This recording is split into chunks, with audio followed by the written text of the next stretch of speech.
Eternal Hospital Jaipur, a 250-plus bedded multi-specialty hospital founded in 2013, is the realization of a visionary dream by globally renowned cardiologist Dr. Samin K. Sharma and Mrs. Manju Sharma.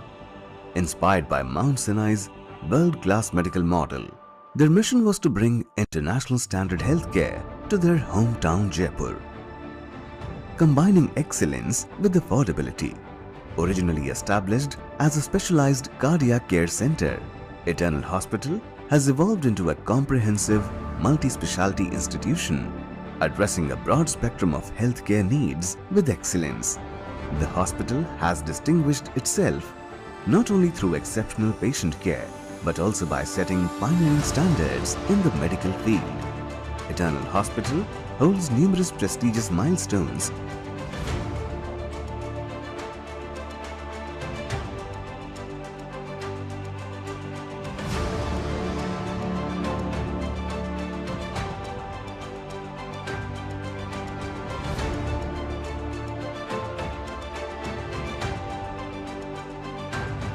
Further strengthening its leadership, Eternal Hospital pioneered Impella, TMVR and TAVR procedures in Rajasthan and now leads the state as the first private institution to offer advanced Da Vinci Xi robotic surgery.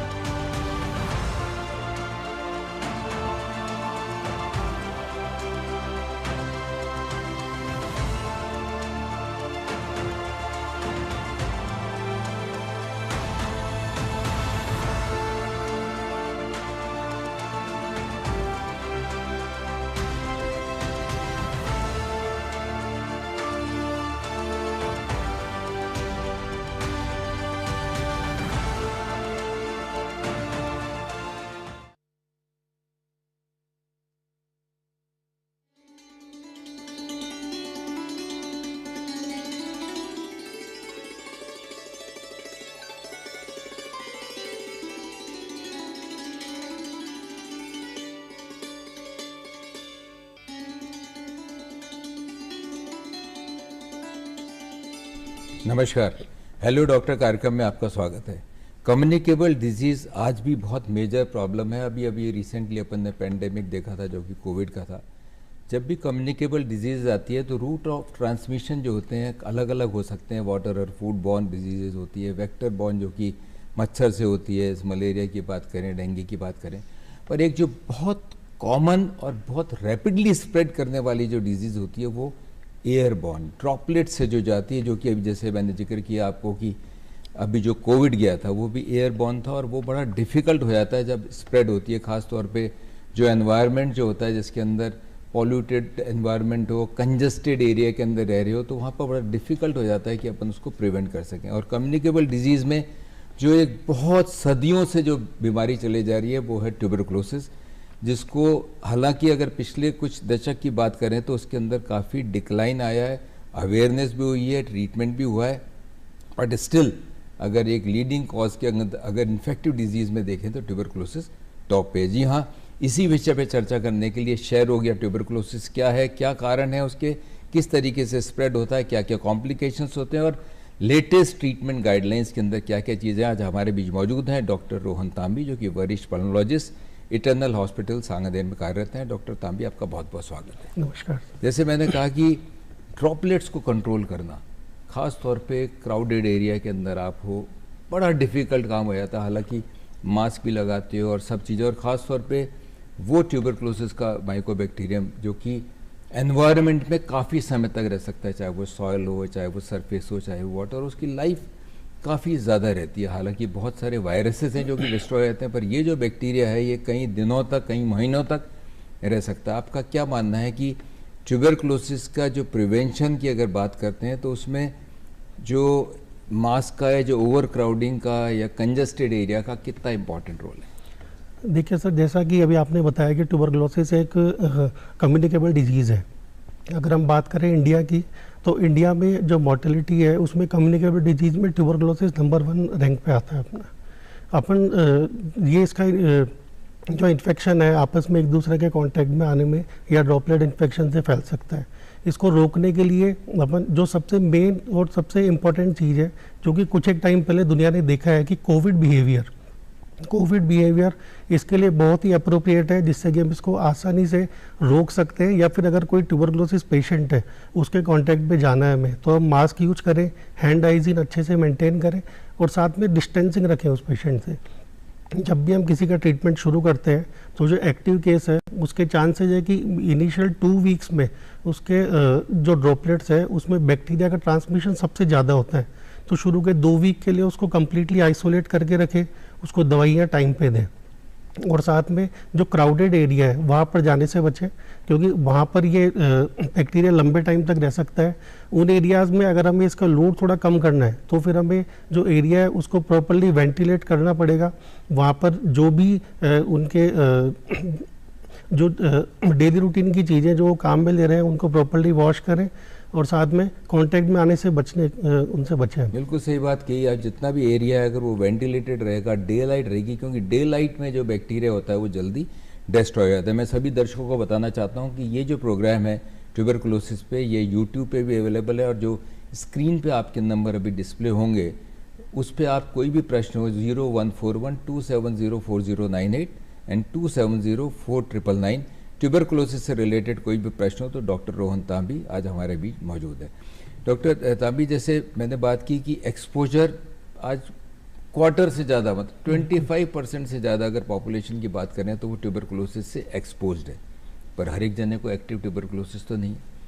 पर जब भी जैसे even कई जगह travel भी करते हैं, कई जगह ट्यूबरकुलोसिस के टेस्ट को काफ़ी गहराई से देखा जाता है, तो लेटेंट ट्यूबरकुलोसिस या व्यक्ति के टीबी तो है पर एक्टिव नहीं है, ऐसी बड़ी पॉपुलेशन होती है। तो एक तो एक्सपोज्ड व्यक्ति है, एक लेटेंट जिसकी टीबी है जो एक्टिव नहीं है, और एक एक्टिव ट्यूबरकुलोसिस है।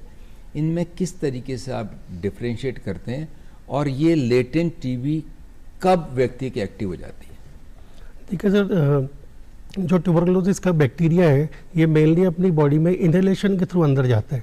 तो ये लंग्स में जाके एल्वुलाई के अंदर एंटर करता है और वहाँ पर जो मैक्रोफेज है उनके अंदर जाके अपना स्थान ले लेता है। उसके बाद जब भी किसी भी मरीज की या किसी भी व्यक्ति की इम्यूनिटी कम होती है या फिर उसको कोई भी क्रॉनिक डिजीज़ हो या फिर को अगर HIV से ग्रसित है या उसको किसी कीमोथेरेपी पे है या कैंसर का पेशेंट है, या बेसिकली अपन कहें कि मोटे तौर पे अगर उसकी इम्यूनिटी कम होगी तो उसमें ये बैक्टीरिया रैपिडली ग्रो करते हैं और ग्रो करने के बाद वो केवल लंग्स को ही नहीं बल्कि आसपास का एरिया या फिर शरीर के अन्य अंगों में भी फैल सकते हैं। तो ये जिसको भी इस तरह के सिम्टम्स आते हैं वो एक्टिव ट्यूबरकुलोसिस की कैटेगरी में आते हैं। लेटेंट इन्फेक्शन उनको है जिनको कि बैक्टीरिया लंग्स में है लेकिन उनको सिम्टम्स किसी भी तरह का नहीं है। और एक्सपोज्ड वो है जो कि रेगुलरली इस तरह के मरीज देख रहे हैं जो अस्पतालों में काम कर रहे हैं या फिर ऐसी लैब्स में काम कर रहे हैं जहाँ पर इसकी टेस्टिंग हो रही है। डॉक्टर तांबी, जैसे आपने बताया कि लेटेंट ट्यूबरकुलोसिस वो है जिसकी व्यक्ति के लंग्स में तो है, इसका मतलब जो बैक्टीरिया की एंट्री है वो होती तो थ्रू लंग ही है, भले किसी भी ऑर्गन के अंदर चले जाए। ऐसा भी होता है क्या कि बैक्टीरिया जो है लंग के अंदर तो गया पर लंग में कोई इन्फेक्शन नहीं कर रहा और वो बॉडी के और दूसरे पार्ट के अंदर कर रहा है, तो जिसको अपन एक्स्ट्रा पल्मोनरी ट्यूबरकुलोसिस बोलते हैं। तो कौन कौन से अदर ऑर्गन्स है, क्योंकि टीबी के अंदर लोग केवल एक ही चीज़ मानते हैं वो है lung. TB chest end TB अस्पताल ही बनते हैं, मतलब लोगों को लगता है कि टीबी केवल फेफड़े की तकलीफ है, जबकि जैसे आपने बताया कि टीबी दूसरे ऑर्गन्स में भी हो सकती है। तो कौन कौन से कॉमन ऑर्गन्स हैं जहाँ पे ट्यूबरकुलोसिस होती है? सर ऐसा है कि जैसे कि हमने बात की कि ये इन्फेक्शन अपना इनहेलेशन के थ्रू मेनली जाता है, तो जो मेन ऑर्गन है वो लंग हो गया, लेकिन ऐसा नहीं है, रूट ऑफ ट्रांसमिशन इसके दूसरे भी है। कुछ एक कंटामिनेटेड मटेरियल अगर हम इंजेस्ट करते हैं तो उस कंडीशन में अपने टॉन्सिल में या अपनी पेट की ट्यूबरकुलोसिस हो सकती है। कई बार ट्रांसप्लेसेंटल रूट से कंजेनाइटल ट्यूबरकुलोसिस भी हो सकता है बच्चों को। अच्छा, जो बैक्टीरिया अपना लेटेंट कंडीशन में लंग्स में है, जब भी इम्यूनिटी कम होगी वो ब्लड स्ट्रीम के थ्रू अदर ऑर्गन्स में भी जा सकता है। अदर ऑर्गन्स में वो ब्रेन में जा सकता है, जिससे कि ब्रेन ट्यूबरकुलोसिस हो सकता है। जो हमारे लिम्फ नोड्स है गले में या अपने चेस्ट के लिम्फ नोड्स है, लिम्फ नोड ट्यूबरकुलोसिस हो सकता है। ये बैक्टीरिया अपने स्पाइन में जा सकता है, जिसे कि पोर्ट स्पाइन कहते हैं, किडनी के अंदर जा सकता है, इंटेस्टाइन की ट्यूबरकुलोसिस हो सकती है, जेनाइटल ऑर्गन्स की हो सकती है, बोन्स की हो सकती है। मतलब कॉमन यही नहीं है कि केवल लंग्स के अंदर ही टीबी हो सकती है, आपके बाकी भी भाग जैसे बताया डॉक्टर तामी ने कि ब्रेन है, बोन है, इंटेस्टाइन है, किडनी है, कहीं भी जाके ट्यूबरकुलोसिस, और ख़ास तौर पे यूरोजेनाइटल, क्योंकि जब भी इनफर्टिलिटी की अगर कॉज की बात करते हैं तो उसमें ट्यूबरकुलोसिस बहुत कॉमन चीज़ है। एक बार व्यक्ति के टीबी के बैक्टीरिया एक्टिव फॉर्म के अंदर हो गया तो अब जैसे लंग्स में तो व्यक्ति को पता है कि लंबी खांसी, ऐड भी आते हैं गवर्नमेंट की तरफ से, बहुत प्रमोट कराया जाता है कि 2 हफ्ते से आगे की अगर खांसी है तो आप फेफड़े की जांच कराएं। खांसी में खून आना ये भी समझ में आता है, पर जब टीबी दूसरे ऑर्गन के अंदर रहती है तो कॉमन प्रेजेंटेशन क्या रहता है? सर, जब भी टीबी दूसरे ऑर्गन्स की है तो जो मेन उनका जो जनरलाइज सिम्टम्स होते हैं वो है लो ग्रेड फीवर, पेशेंट को बिल्कुल हल्का बुखार बना हुआ रह सकता है, नाइट स्वेट्स हो सकते हैं पेशेंट को, शाम के टाइम पसीने आना, घबराहट होना, कमजोरी का महसूस होना, भूख कम लगना, वजन का कम होना, ये एक जनरल सिम्टम्स है जो अगर लंग्स के अलावा और किसी ऑर्गन की ट्यूबरकुलोसिस होगी तब भी इस तरह के सिम्टम्स आएंगे। इसके अलावा पर्टिकुलर किसी ऑर्गन के सिम्टम भी आ सकते हैं, जैसे अगर हम बात करें पेट की टीबी है तो उस कंडीशन में पेट का बार बार खराब होना, अपच का होना, साथ में पेट में दर्द होना, इस तरह के सिम्टम्स आ सकते हैं। अगर ब्रेन की टीबी है तो मरीज को बार बार उल्टी का होना, उनका बार बार बेहोशी का आना, गर्दन में दर्द होना, इस तरह के सिम्टम्स आ सकते हैं। वैसे ही अगर हड्डी, आप मानते हो कि लंबे समय तक हल्का बुखार रह रहा है, वजन कम रह रहा है, तो उसको अपनी टीबी की जांच भी जरूर करा लेनी चाहिए। एक जो बात आती है कि एक बार व्यक्ति के टीबी हो गई, अब बात आती है डायग्नोसिस की, क्योंकि आजकल डॉक्यूमेंटेशन का बेसिकली ज़माना है। टीबी के साधारण से टेस्ट जो AFV, स्पूटम, अपन वो तो इतने अब तक क्लिनिक्स थी गवर्नमेंट की, अभी भी चल रही हैं, वो कम से कम 50-60 साल से लोगों को पता है कि स्मीयर चेक करते हैं और AFV देखते हैं, एक्सरे भी देखते हैं। पर जो बाकी ऑर्गन्स हैं, अब उसके अंदर टीबी अगर हो गई है तो पता कैसे चलेगा? स्पूटम में तो आ नहीं रहा, लंग के अंदर तो टीबी है ही नहीं, वो तो लेटेंट थी, वहाँ से तो स्प्रेड हुआ ही नहीं, और ना कि एक्सरे के अंदर आ रहा है। तो जो इन्वेस्टिगेशन पार्ट है वो उसमें क्या क्या चीज़ें होती हैं और क्या क्या डेवलपमेंट्स हुए? तो टीबी का जो डायग्नोसिस है बेसिकली हम इसको 3 पार्ट में डिवाइड कर सकते हैं, एक क्लिनिकल डायग्नोसिस, माइक्रोबायोलॉजिकल और रेडियोलॉजिकल डायग्नोसिस।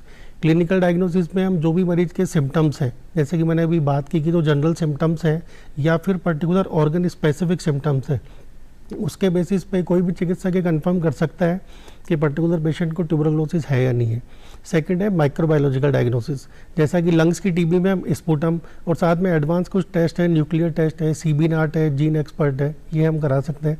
लंग्स के अलावा जो ऑर्गन्स है वहाँ से हम कोई भी सैंपल ले सकते हैं, उसका भी इस तरह का टेस्ट हो सकता है, बायोप्सी ले सकते हैं, या कई बार पीठ के पानी की जाँच जिसे CSF एग्जामिनेशन बोलते हैं, इस तरह का टेस्ट कर सकते हैं। लंग्स के बाहर भी कई बार प्लूरल कैविटी में पानी इकट्ठा होता है तो उसकी भी हम जाँच कर सकते हैं।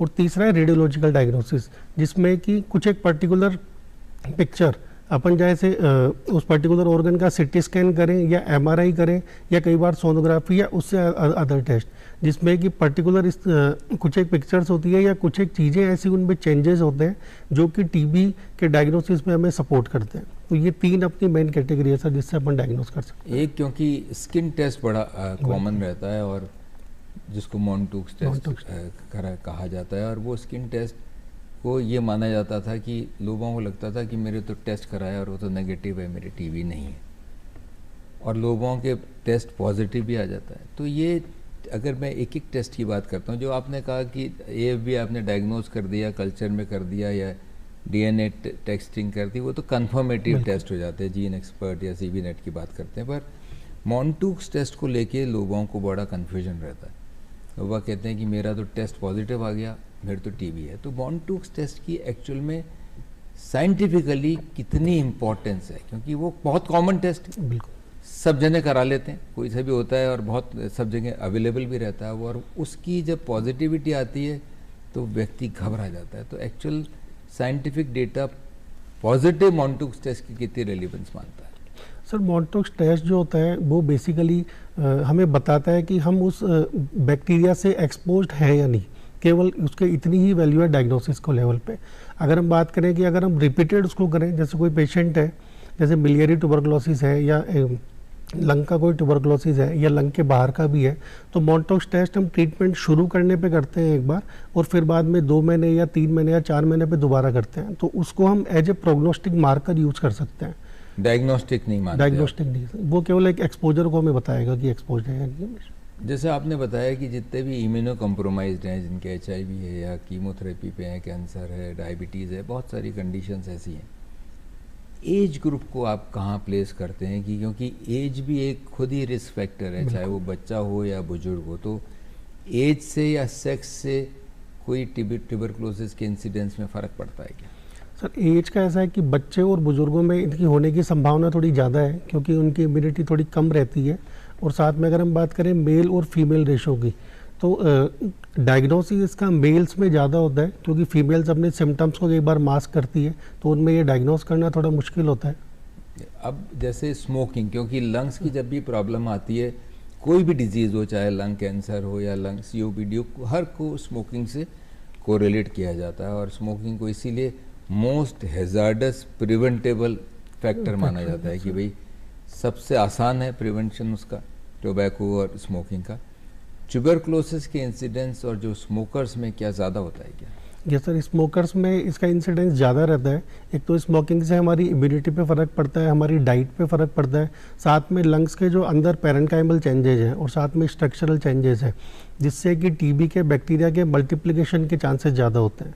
प्लस साथ में स्मोकर्स की खुद की इम्यूनिटी, साथ में उनकी डाइट और साथ में अदर जो बिहेवियर है, उसको देखते हुए स्मोकिंग एक बहुत बड़ा फैक्टर है, जिसको कि हम इजीली कंट्रोल करके और TB के इन्फेक्शन को बचा सकते हैं। डाइट और एक्सरसाइज या इन जनरल हेल्थ, क्योंकि लेटेंट TB तो मैं मान के चलता हूँ किसी के भी हो सकती है, कितना इम्पोर्टेंट रोल है उसको एक्टिव नहीं होने में? ठीक है, इम्यूनो कॉम्प्रोमाइज तो अपन चीज़ों का ध्यान देंगे, पर एक जना हेल्दी लाइफस्टाइल रखता है, प्रॉपर डाइट का ध्यान देता है, एक्सरसाइज करता है, तो जो लेटेंट ट्यूबरकुलोसिस का रीएक्टिवेशन या एक्टिवेशन क्या दोबारा हो सकता है क्या?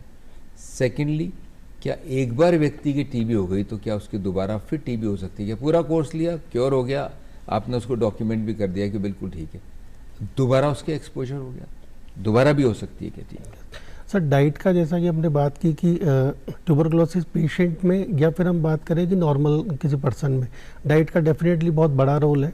और डाइट के साथ साथ उसका रूटीन का लाइफस्टाइल कैसा है, वो नींद कैसी ले रहा है, प्रॉपर एक्सरसाइज कितनी कर रहा है, प्रॉपरली कितना फिट है, उसका डेफिनेटली ट्यूबरकुलोसिस के लेटेंट से एक्टिव होने में काफ़ी ज़्यादा रोल है। साथ में हम बात करें कि अगर किसी मरीज को एक बार ट्यूबरकुलोसिस हो गया और उसने अपना उपचार पूरा कर लिया, तो उसके बाद भी दोबारा ऐसा हो सकता है कि अगर उसको एक्सपोजर है तो उसको TB दोबारा भी बन सकती है। डॉक्टर तांबी, क्योंकि BCG वैक्सीनेशन तो हर एक को होता है और बर्थ पे BCG वैक्सीन तो लग जाता है, इस वैक्सीनेशन का प्रिवेंशन ऑफ ट्यूबरकुलोसिस के अंदर कितना रोल है? सर BCG वैक्सीनेशन है वो बेसिकली बच्चों में एक तो नियोनेटल मेनिंजाइटिस, जो कि बच्चों में कई बार ब्रेन का ट्यूबरकुलोसिस है, उसको प्रिवेंट करता है, प्लस साथ में जो चाइल्डहुड ट्यूबरकुलोसिस है उसके भी चांसेस काफ़ी कम हो जाते हैं ये वैक्सीन लगने पे। क्योंकि आजकल क्या है कि ट्यूबरकुलोसिस का जो इंसिडेंस पहले से कम होना शुरू हुआ था, पर एक ट्यूबरकुलोसिस पिछले कुछ दशक के अंदर बढ़ने लग गया, वो है ड्रग रेजिस्टेंस। पहली चीज़ तो ये जो MDR TB होती क्या है और इसका कारण क्या है? सर MDR TB जो ट्यूबरकुलोसिस का ट्रीटमेंट है, उसमें जो कन्वेंशनल जो ड्रग्स हैं, अगर उसके अगेंस्ट किसी मरीज में रेजिस्टेंस पाया जाता है तो उसे MDR TB कहते हैं। जो सेकेंड लाइन ड्रग्स है उसमें भी मल्टीपल कैटेगरीज है, अगर पर्टिकुलर एक ड्रग से किसी को रेजिस्टेंस है तो वो MDR है, 2 या 3 ग्रुप्स की ड्रग से भी अगर किसी को रेजिस्टेंस है तो वो XDR ट्यूबरकुलोसिस है। तो कोई भी पेशेंट के जब अपन डायग्नोज करते हैं MDR, तो एक कितने पीरियड के ट्रीटमेंट के बाद है कि ऐसे तो हर एक जने का तो पहले टेस्ट हो नहीं सकता, इट्स ए कॉस्टली टेस्ट, और हर एक का कहाँ तक कराएंगे? कितनी ड्यूरेशन आप मानते हैं कि इस व्यक्ति को इतने समय तक अपन ने TB का कोर्स दे दिया, स्टिल वो AB पॉजिटिव है या उसके सिम्टम्स रह रहे हैं, इसका MDR टेस्ट कराओ, मल्टी ड्रग रेजिस्टेंस तो नहीं है, कितना पीरियड मानते हैं? सर जब भी हम ट्रीटमेंट शुरू करते हैं तो इनिशियली 2 मंथ्स के लिए जो इंटेंसिव फेज होती है, एक बार उसमें अपन ट्रीटमेंट देते हैं, उसके बाद दोबारा उसका टेस्टिंग रेडियोलॉजिकल बेसिस पे और साथ में माइक्रोबायोलॉजिकल स्पुटम पॉजिटिव या स्पुटम नेगेटिव इस तरह का टेस्ट करते हैं।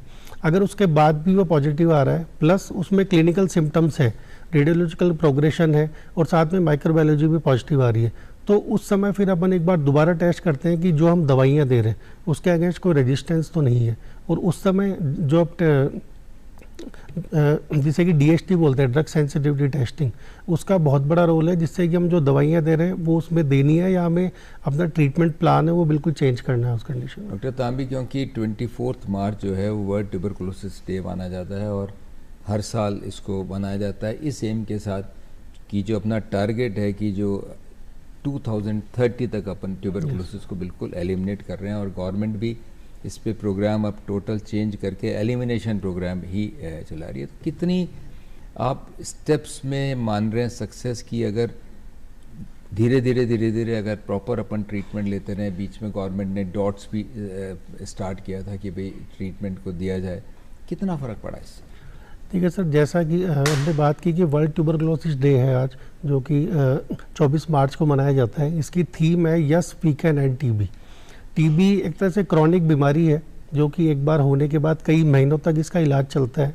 तो इसके इलाज के लिए केवल व्यक्ति अकेला नहीं, साथ में उसके घर वाले, उसका समाज और साथ में पूरा जो आसपास का एनवायरनमेंट है वो सब ज़रूरी है कि वो सब चीज़ें जब अपने बिल्कुल ठीक होगी तब मरीज़ धीरे धीरे सही होगा। और साथ में इसमें जो गवर्नमेंट ने धीरे धीरे पॉलिसीज़ लागू की है, जैसे कि डॉट्स है, जैसे कि निक्षय पोषण योजना है, निक्षय ID उन्होंने बनाई है। ये कुछ योजनाएं हैं जिससे कि डायरेक्ट मॉनिटरिंग हो रही है ट्यूबरकुलोसिस पेशेंट की, एक्टिव केस सर्विलेंस हो रहा है, जिससे कि अगर कोई मरीज़ है उसके आसपास के जो एक्सपोज्ड जो भी पर्सन्स हैं उनकी भी टेस्टिंग की जा रही है।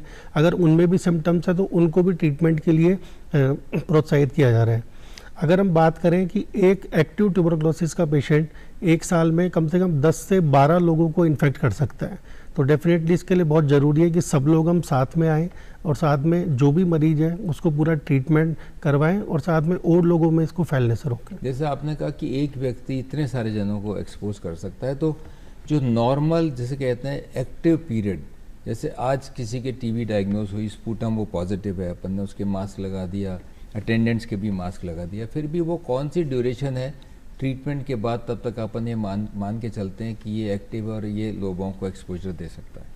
देखिए सर, जैसा कि हम जब ट्रीटमेंट शुरू करते हैं तो शुरू के 2 महीने इंटेंसिव फेज रहता है जिसमें कि ट्यूबरकुलोसिस का स्प्रेड होने के चांसेस ज़्यादा हैं।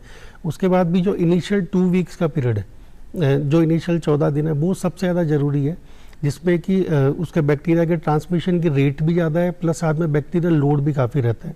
तो दवाई शुरू करने के बाद शुरू के 2 वीक तो कम से कम मरीज को आइसोलेट ही रखना है और साथ में जो भी बिहेवियर है प्रॉपर मास्क यूज करना है, प्रॉपर सैनिटाइज करना है सब चीज़ों को, जिससे कि अपन रोक सकते हैं। डॉक्टर तांबी, बहुत सारे पेशेंट्स बड़े कंफ्यूज रहते हैं ट्रीटमेंट को लेके। एक तो डॉट स्टार्ट हुआ था, उसमें रोज़ तो देनी नहीं होती थी जो मेडिसिन है, उसकी एक ड्यूरेशन आई। लोग कहते हैं भी मेरे को 6 महीने का कोर्स दिया, कोई कहता है मुझे 9 महीने का कोर्स दिया, कोई कहता है 1.5 साल से मेरी टीबी चल रही है। तो ये ट्यूबरकुलोसिस जो है, मैं MDR की बात नहीं कर रहा हूँ, नॉर्मल ट्यूबरकुलोसिस की बात कर रहा हूँ, लंग पल्मोनरी या एक्स्ट्रा पल्मोनरी की क्या ड्यूरेशन के अंदर डिफरेंस है क्या? नहीं सर, दोनों की ड्यूरेशन सेम रहती है। जब मरीज पहली बार एक्सपोज होता है या न्यू केस जब होता है तब हम टीबी का ट्रीटमेंट शुरू के 6 महीने के लिए करते हैं, जिसमें कि 2 महीने इंटेंसिव फेज रहती है और 4 महीने कंटिन्यूएशन फेज रहती है। उसके बाद जब 6 मंथ्स के बाद जब मरीज बिल्कुल स्वस्थ हो जाता है उसके बाद ये दवाइयाँ वगैरह बंद कर दी जाती है। लेकिन अगर किसी को पहले भी ट्यूबरकुलोसिस हो चुका है या फिर एक्स्ट्रा पल्मोनरी ट्यूबरकुलोसिस है, उस कंडीशन में हम इसको कैटेगरी 2 में रखते हैं और उसका ड्यूरेशन थोड़ा लंबा होता है ट्रीटमेंट का। कितना ड्यूरेशन था? क्योंकि कई जने ऐसे होते हैं इनके तो जब पेशेंट्स, आप भी इतने समय से पेशेंट देख रहे हैं, कहता मेरे तो साल भर से गोली ले रहा हूँ मैं, कोई कहता है 1.25 साल से ले रहा हूँ, ट्रीटमेंट चले ही जा रहा है, तो क्या ड्यूरेशन भी ज़्यादा हो सकती है क्या? नहीं, कैटेगरी 2 में हम ड्यूरेशन 8 मंथ्स का 8 to 9 मंथ्स का मानते हैं। ऐसा नहीं है कि कोई 1.5-2 साल तक ट्यूबरकुलोसिस रहती हो। अब एक बार व्यक्ति के अपन पल्मोनरी ट्यूबरकुलोसिस की बात करते हैं, टीबी हो गई, उसने ट्रीटमेंट प्रॉपर ले लिया, ठीक हो गया, वहाँ तक तो ठीक है। पर अगर व्यक्ति टाइमली डायग्नोज नहीं कराता, टाइमली ट्रीटमेंट नहीं लेता, तो क्या कॉम्प्लिकेशंस उसके हो सकते हैं? क्या ये फेटल भी हो सकता है? बिल्कुल सर, टीबी का इन्फेक्शन जैसा कि हमने शुरू में बात की है, लंग्स में जाता है और वहाँ पर ये लेटेंट कंडीशन में रह सकता है। वहाँ जब बैक्टीरिया मल्टीप्लाई करता है उसके बाद वो आसपास का जो एरिया है हमारा लंग पेरेन्काइमा है उसको इन्वॉल्व करने लग जाता है और सेंट्रल नेक्रोसिस होना उसमें शुरू हो जाता है। तो लंग्स के अंदर अगर हम टीबी को टाइमली डायग्नोज नहीं करवा दें तो वो लंग में कैविटी फॉर्मेशन कर सकता है। कैविटी फॉर्मेशन के साथ साथ पर्टिकुलर किसी लंग का कोई एरिया या कोई लोब उसमें इन्वॉल्व होके वो परमानेंटली डैमेज हो सकता है, जिसे फाइब्रोसिस भी कहते हैं। ये केवल लंग्स का है। इसके अलावा लंग्स के बाहर अगर टीबी जाती है तो वो लंग्स के चारों तरफ पानी भर सकता है, मरीज को सांस में दिक्कत हो सकती है। और अदर जो ऑर्गन्स हैं उनपे भी अगर टीबी का हमने टाइमली डायग्नोज नहीं किया तो जैसे ब्रेन के सिम्टम्स है वो काफ़ी फैटल हो सकते हैं। इंटेस्टाइन के सिम्टम्स है, इंटेस्टाइन में अल्सर वगैरह बन सकते हैं जो कि रप्चर होकर और आगे और मल्टीपल कॉम्प्लिकेशन हमें दे सकते हैं। डॉक्टर तांबी, कई ऐसी बीमारियां होती हैं जिसके अंदर डॉक्यूमेंटेशन नहीं हो पाता पर क्लिनिकल ट्रायल्स दी जाती हैं। जैसे ख़ास तौर पे मैं कॉमन बीमारी मलेरिया की बात करता हूँ। मलेरिया के अंदर बहुत बार टेस्ट के अंदर पॉजिटिव नहीं आता, फिर भी अपन एंटी मलेरियल देते हैं क्लिनिकल जजमेंट के हिसाब से। ट्यूबरकुलोसिस के अंदर भी क्या अगर डॉक्यूमेंट नहीं कर पाए, वैसे तो आजकल टेस्ट काफ़ी अच्छे आ गए जो आपने बताया कि DNA टेस्टिंग या जीन एक्सपर्ट या CB नेट की जो आपने बात की, थेरापेटिक ट्रायल भी देते हैं क्या आप लोग टीबी? सर टीबी का जैसा कि हमने सबसे पहले डायग्नोसिस रखा क्लिनिकल डायग्नोसिस। तो जब भी इसके सिम्टम्स है, अगर किसी मरीज को लो ग्रेड फीवर है, लॉस ऑफ एपिटाइट है, लॉस ऑफ वेट है, साथ में नाइट स्वेट्स है और साथ में अदर किसी पर्टिकुलर ऑर्गन के सिम्टम्स है, अगर हम ये देखते हैं कि वो काफ़ी लंबे टाइम से बने हुए हैं और हमारी जो किसी भी दवाई से वो रेस्पॉन्ड नहीं कर रहे हैं, तब फिर हम एक बार टीबी की दवाइयों का ट्रायल दे सकते हैं। और दवाइयाँ देने के बाद 2 या 3 वीक बाद हम सिम्टम्स को दोबारा असेस करेंगे कि उनमें कितना इम्प्रूवमेंट आ रहा है, और अगर उनमें इम्प्रूवमेंट आ रहा है तो हम उसको कंटिन्यू रख सकते हैं आगे। अभी क्योंकि पैंडेमिक कोविड का ख़त्म हुआ और जैसे इम्यूनिटी की अगर बात करते हैं, आपने बताया कि जितने भी इम्यूनो कॉम्प्रोमाइज लोग बाग हैं जिनके कैंसर है या कीमोथेरेपी ले रहे हैं या HIV है, डायबिटिक हैं या एक्सट्रीम एज ग्रुप्स की अगर बात करें, कोविड में भी लोगों की इम्यूनिटी कम हुई, स्टेरॉइड्स भी यूज़ हुए और उनके लंग कमज़ोर भी हुए, जिसको आम भाषा में कमज़ोर कहा जाता है। बहुत सारी चीज़ें उनके डेवलप होने लगी। क्या ट्यूबरकुलोसिस का इंसिडेंस आपको लगता है क्या कि कोविड के बाद पोस्ट कोविड जो पीरियड में या जिनके पेशेंट्स रहे हुए हैं उनके भी लेटेंट टीबी तो एक्सपोज तो वो थे ही, स्टेरॉइड का भी यूज़ हुआ उनके साथ, बढ़ा है क्या incidence? Yes sir, definitely Covid के बाद इसका इंसिडेंस कुछ मात्रा में बढ़ा है, और या फिर हम ये कहें कि इसका डायग्नोसिस पहले से थोड़ा बढ़ने लग गया है, इसलिए हमारे पास ये केसेस और ज़्यादा आने लगे। कोविड के टाइम लोगों ने स्टेरॉइड्स यूज़ किए, उसकी वजह से लोगों को डायबिटीज़ जैसी बीमारी का भी सामना करना पड़ रहा है, और डायबिटीज़ या किसी भी इम्यूनो कॉम्प्रोमाइज कंडीशन में टीबी का इन्फेक्शन होने के चांसेस भी ज़्यादा हैं। प्लस जो हमारी लाइफस्टाइल है, जो आज के टाइम का कल्चर है कि अल्कोहल, स्मोकिंग, जंक फूड्स, ये काफ़ी ज़्यादा यूज़ होता है। जैसे मलेरिया के अंदर अपन बात करें, लोग बाग जब भी ट्रेवल करते हैं एंडेमिक एरियाज़ के अंदर तो वो anti malarial as a prophylactic लेते हैं। ट्यूबरकुलोसिस के अंदर भी कोई प्रोफाइलेक्टिक ड्रग देते हैं क्या कि आपको पता है कि ये एंडेमिक जोन है या इसके अंदर एक्सपोजर ज़्यादा होने का है? या डॉक्टर्स की मैं बात करता हूँ, डॉक्टर्स के अंदर भी, क्योंकि डॉक्टर्स या मेडिकल प्रोफेशन से रिलेटेड जितने भी जन हैं उनकी टीबी का इंसिडेंस कंपैरेटिवली ज़्यादा रहता है क्योंकि एक्सपोजर ज़्यादा है। प्रोफाइलेक्सिस के हिसाब से भी कोई ड्रग्स यूज़ करते हैं क्या आप लोग? नहीं सर, प्रोफाइलेक्सिस के लिए हम पर्टिकुलर किसी दवाई को यूज़ नहीं करते हैं, कारण कि अगर हम इन दवाइयों से एक्सपोज हो रहे हैं तो फिर चांसेज है कि अगर हमें कभी ट्यूबरकुलोसिस होगा तो MDR वो होने के ड्रग रेजिस्टेंट ट्यूबरकुलोसिस के चांसेस ज़्यादा हैं। तो प्रोफाइलेक्सिस के लिए हम वही थोड़ा मास्क यूज करना, साथ में अपनी लाइफस्टाइल मैनेजमेंट, ये ज़्यादा प्रेफर करेंगे। जैसे एक बीमारी लंग की बहुत कॉमन है, वो है सार्कोइडोसिस। बिल्कुल, आप तो रेगुलर केसेस देखते ही हैं और वहाँ पे और टीबी का बड़ा साथ के अंदर रहता है। तो जो सार्कोइड के जो पेशेंट्स होते हैं उनको भी क्या कोई टीबी का प्रोफाइलेक्टिक देते हैं क्या? नहीं सर, सार्कोइड का पेशेंट जो होता है वो सबसे पहली बात तो डायग्नोज करने में काफ़ी दिक्कत है, क्योंकि दोनों के सिम्टम लगभग सेम होता है। मल्टीपल सार्कोइड में भी मल्टी ऑर्गन इन्वॉल्वमेंट होता है, ट्यूबरकुलोसिस में भी हो सकता है। तो उसके साथ साथ सार्कोइड का जो मेन ट्रीटमेंट है वो इम्यूनोसप्रेसेंट या स्टेरॉइड्स है। उस कंडीशन में हम रिपीटेडली उनकी टेस्टिंग करते रहते हैं या फिर रिपीटेडली उनका रेडियोलॉजिकल या क्लिनिकल प्रोफाइल चेक करते रहते हैं कि कहीं उनको टीबी का जो लेटेंट बैक्टीरिया किसी में हो सकता है वो एक्टिव फॉर्म में तो नहीं बन गया। डॉक्टर रोहन, क्योंकि ट्रीटमेंट टीबी का बहुत हर जगह अवेलेबल है और गवर्नमेंट ने इसको एक डॉक्यूमेंटेशन के हिसाब से भी आपको रिपोर्ट करना पड़ता है कि ये टीबी है और गवर्नमेंट फ्री मेडिसिन भी देती हैं। कॉमन साइड इफ़ेक्ट्स, क्योंकि हर एक ड्रग के साइड इफ़ेक्ट्स होते हैं, या मैं कहता हूँ कि जो टीबी की दवाइयाँ ले रहे हैं उनको क्या क्या चीज़ों की रेगुलर मॉनिटरिंग करनी चाहिए? ठीक है, देखिए टीबी के लिए जो 4 कन्वेंशनल ड्रग्स का यूज़ करते हैं उनके कुछ एक साइड इफ़ेक्ट है जो जब भी हम दवा चालू करते हैं तब मरीज को समझाते हैं। जब भी हम दवाई चालू करेंगे मरीज को उल्टी का मन हो सकता है, बार बार उल्टियाँ हो सकती है, पेट में दर्द हो सकता है, यूरिन का कलर चेंज होता है, ये बहुत कॉमन सी चीज़ है, हाथ पैरों में दर्द हो सकता है, और साथ में हाथ पैरों में सूनापन या नसों का दर्द हो सकता है, साथ में दिखने में उनको दिक्कत हो सकती है। तो रेगुलर कई बार आई चेकअप भी उसमें कराना होता है। तो अमूमन तौर पे जिस भी व्यक्ति के टीबी की दवाइयाँ चल रही हैं उसको अपने लिवर फंक्शन टेस्ट, जैसे डॉक्टर रोहन दामी ने बताया कि आईज़ का चेकअप, क्योंकि विजन की इश्यूज भी हो सकते हैं, हियरिंग प्रॉब्लम्स भी हो सकती हैं, पर जो सबसे इम्पॉर्टेंट बात डॉक्टर दामी ने बताई कि जो रेगुलर मेडिकेशंस वो अगर आप नहीं लेंगे, आप डिफ़ॉल्टर हैं, छोड़ के लेते हैं, तो जो मल्टी ड्रग रेजिस्टेंस टीबी है उसका ट्रीटमेंट बड़ा डिफ़िकल्ट होता है। हो सकता है उसके अंदर आप पूरी सक्सेस ट्रीटमेंट में नहीं मिले, उन ड्रग्स के साइड इफ़ेक्ट्स भी ज़्यादा होते हैं। तो कोशिश यही करें कि अगर एक बार टीबी डायग्नोज हो जाए उसको रेगुलर फॉलोअप पे अपने जो भी ट्रीटिंग डॉक्टर है उनसे रखें, और गवर्नमेंट ने टीबी की दवाइयाँ बिल्कुल निःशुल्क प्राप्त करा रखी हैं, और जिस भी व्यक्ति के टीबी होए उसकी खुद की भी ड्यूटी है कि वो मास्क लगा के रहे, कहीं पे भी थूके नहीं, अगर थूकता भी है तो उसको मिट्टी में डाल के उसको अलग से डिस्ट्रॉय करे, और ख़ास तौर पे पॉल्यूटेड एनवायरनमेंट में या कंजस्टेड एनवायरनमेंट में वो नहीं जाए, क्योंकि वहाँ पे एक्सपोजर होने के ज़्यादा चांसेस होते हैं। डॉक्टर तांबी आप आए और इतनी महत्वपूर्ण जानकारी दी, इसके लिए धन्यवाद। नमस्कार।